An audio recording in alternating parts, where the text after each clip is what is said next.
तो हमारे पार्लियामेंट के अंदर 43% पॉलिटिशियंस ऐसे हैं जिनके ऊपर क्रिमिनल चार्जेस हैं, और उसमें से 29% ऐसे हैं जिनके ऊपर मर्डर, रेप, फिरौती, ये सारे चार्जेस हैं। और ऐसा नहीं है कि खाली एमपीज ही हैं, हमारे एमएलए भी इसमें पीछे नहीं है। अगर मैं 2015 दिल्ली इलेक्शन की बात करूं तो उसमें 70 में से 43 नेता ऐसे जीत के आए थे जिनके ऊपर क्रिमिनल चार्जेस थे। और अगर करंट की बात करें तो 37 एमएलए ऐसे हैं जिनके ऊपर क्रिमिनल चार्जेस हैं। और ये ऐसा नहीं है कि किसी ने आरोप लगा दिया या एफआईआर है, ये वो चार्जेस हैं जो सुप्रीम कोर्ट के अंदर फ्रेम हो चुके हैं। मतलब पुलिस गई है वहां पे, उसको एविडेंस कंफर्म हुए हैं, आई विटनेसेस मिले हैं, ये वो चार्जेस हैं।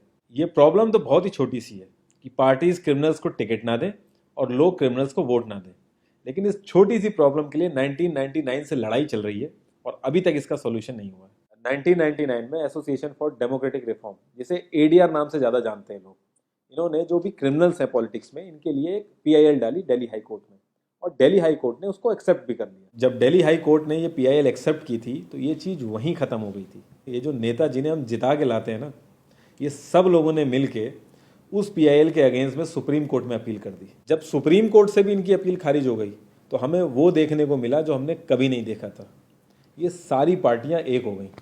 जब हमारे देश की सिक्योरिटी की बात आती है, उरी अटैक हो गया, बालाकोट हो गया, या हमले वाली सिचुएशन बनती है, तब भी ये पार्टियां एक नहीं होती। लेकिन इस चीज़ के लिए ये सारी पार्टियां एक हो गई थी, और ये सारी चीज़ें एक ही जगह आके फंस जाती हैं।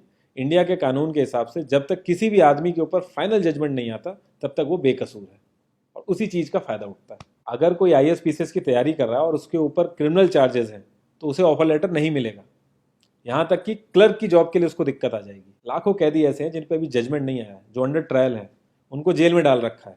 तो ये सारी चीज़ें जो एप्लीकेबल होती हैं सिर्फ पॉलिटिशियंस के लिए होती हैं, बाकी किसी के लिए नहीं। इतने बड़े सांसदीय क्षेत्र में पार्टियों के लिए इतना मुश्किल हो जा रहा है ऐसा कैंडिडेट ढूंढना जिसका कोई क्रिमिनल रिकॉर्ड ना हो। एडीआर की रिसर्च के हिसाब से क्रिमिनल कैंडिडेट के चांसेस 3 गुना ज्यादा होते हैं जीतने के क्लीन कैंडिडेट के मुकाबले। एक क्रिमिनल कैंडिडेट मनी और मसल पावर का परफेक्ट कॉम्बो बन जाता है।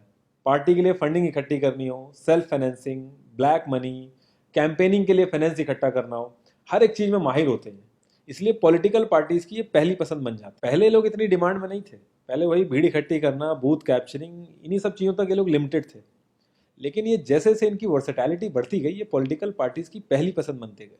यार पार्टीज की मजबूरी तो समझ में आती है, लेकिन कास्ट और सिस्टम फेलियर की वजह से लोगों की भी मजबूरी बन जाती है इनको वोट देना। आज की डेट में यार एफआईआर करने के लिए भी आपको जुगाड़ की जरूरत होती है, लेकिन वहीं अगर आप अपनी कास्ट वाले नेता के पास जाओगे तो आपका काम हो जाएगा, थोड़ा बहुत आपका हिसाब किताब देखेगा, आपका काम कर देगा वो।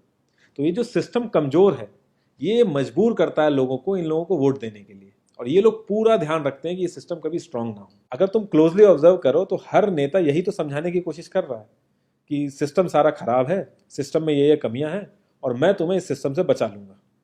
और गरीबों के हक के लिए लड़ते लड़ते लड़ते वो खुद अमीर हो जाता है। यार जीतने का एक सुपर हिट फॉर्मूला है, एक एरिया डिसाइड करो, उस एरिया की कास्ट कैलकुलेशन कर लो, जो कास्ट मेजोरिटी में है उसका रॉबिन हुड टाइप या एक बाहुबली टाइप एक नेता खड़ा कर दो।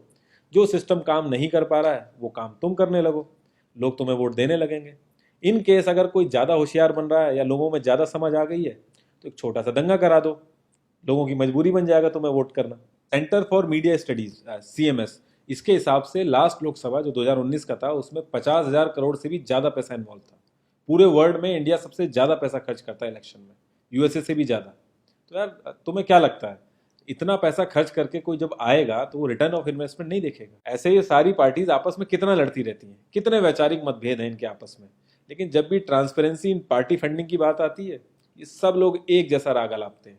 ये लोग कभी भी पार्टी फंडिंग में ट्रांसपेरेंसी आने ही नहीं देंगे। एक बार जब ये लोग पावर में आते हैं ना तो पूरा का पूरा सिस्टम इनके हिसाब से चलता है, और जो पुलिस वाले इनके हिसाब से नहीं चलते ना उनका ट्रांसफर हो जाता है। 144 पुलिस ऑफिसर्स 1 लाख लोगों की सिक्योरिटी देख रहे हैं, और जब हमारे नेताओं की बात आती है तो 47,000 पुलिस वाले 14,842 नेताओं को सिक्योरिटी दे रहे हैं। अब बाहुबलियों को क्या जरूरत है सिक्योरिटी की? कभी किसी क्रिमिनल को देखा है जिसके आगे पीछे आईएएस पीसीएस पुलिस वाले जी हजूरी कर रहे होते हैं? बहुत ही वर्स्ट सीन होता है वो। हर साल रिपोर्ट्स आती हैं कि 75% से भी ज्यादा लोगों को पुलिस पे भरोसा ही नहीं है। इंडिया एक लौती ऐसी जगह है जहां पे पुलिस को देख के इंसान सेफ फील करने की बजाय डरता है। एक 15 साल के बच्चे तक को पता है कि आईपीएल में सट्टा लगाने के लिए किसके पास जाना है, लेकिन हमारी पुलिस को नहीं पता। और ये सारा सिस्टम, ये जो वीक सिस्टम है, हमारे नेताओं को बहुत सूट करता है, क्योंकि जिस दिन ये स्ट्रांग हो गया तो इन सब की दुकानें बंद हो जाएंगी। इंडिया की 65% आबादी 35 की एज से नीचे है, जो हमारा लोकसभा है उसकी एवरेज एज है 54 और राज्यसभा की एज 63.5 है। एक दो केस अगर छोड़ दें तो आम आदमी के लिए पॉलिटिक्स में घुसने का रास्ता नहीं है। अगर आप गूगल पे सर्च करोगे ना टॉप 10 यंग पॉलिटिशियंस, तो एक भी नाम उसमें ऐसा नहीं होगा जिसका कोई फैमिली से पॉलिटिकल कनेक्शन ना हो। आज़ादी के बाद से 0.5% से भी कम पॉलिटिशियंस ने अपने बच्चों को आर्मी में भेजा है। वहां नहीं भेजते ये लोग। हम लोग इनसे मैनिफेस्टो में डिमांड ही कहाँ करते हैं। हम तो बस रिलीजियस मुद्दे देखते हैं मैनिफेस्टो में और खुश हो जाते हैं। इंडिया ने ब्रिटिश पार्लियामेंट्री सिस्टम अडेप्ट किया और उसमें एक बहुत ही इंपॉर्टेंट चीज़ है शेडो कैबिनेट, वो हमने छोड़ दी। इसके बारे में बहुत ही कम लोगों को पता है और ये लोग हमें पता लगने भी नहीं देते। तो इसमें होता यह है कि अगर मैं फाइनेंस मिनिस्ट्री का ही एग्जाम्पल लूँ तो जो भी रूलिंग पार्टी का फाइनेंस मिनिस्टर है उसके पैरेलली एक ऑपोजिशन का भी फाइनेंस मिनिस्टर असाइन हो जाएगा और जो रूलिंग पार्टी का फाइनेंस मिनिस्टर है उसकी एक्टिविटीज़ को ऑपोजिशन का फाइनेंस मिनिस्टर लोगों तक पहुंचाएगा। और इसी तरीके से हर डिपार्टमेंट में होता है और लोगों के लिए बड़ा बेनिफिशियल रहता है ये। क्योंकि एक छोटे से छोटे काम के लिए हमारे इंडिया में बहुत सारी मिनिस्ट्री इन्वॉल्व रहती हैं, तो एक्चुअल में किस नेता की गलती है पता ही नहीं चल पाता है। इस तरीके के बहुत सारे कॉन्सेप्ट हैं जो हम लोगों को पार्टी से मैनिफेस्टो में डिमांड करने चाहिए, क्योंकि हम लोग तो हमेशा मंदिरों और मस्जिदों के लिए ही लड़ते हैं। ये सारी चीज़ें एकदम से तो सही हो नहीं जाएंगी, लेकिन एक चीज़ हमारे हाथ में है कि यार हम कम से कम किसी क्रिमिनल को तो वोट ना दें। और ऐसा तो होता नहीं कि सारे के सारे लाइन से क्रिमिनल ही खड़े हो जाते हैं। हमें बस इतना करना है कि जो भी कैंडिडेट क्रिमिनल है हमें बस उसे वोट नहीं देना है, भले ही वो हमारी फेवरेट पार्टी का हो, भले ही वो हमारी कास्ट का हो। बस एक दो बार हमें ऐसे करना है, फिर इन लोगों को टिकट ही मिलना बंद हो जाएगा पार्टियों से। जितनी रिसर्च हम अपना मोबाइल फ़ोन खरीदने में करते हैं ना, उसकी 10% रिसर्च भी अगर हमने अपने कैंडिडेट के बारे में कर ली तो ये क्रिमिनल जितने भी हैं पार्लियामेंट में नहीं दिखेंगे, ये वहीं दिखेंगे जहां इनको होना चाहिए।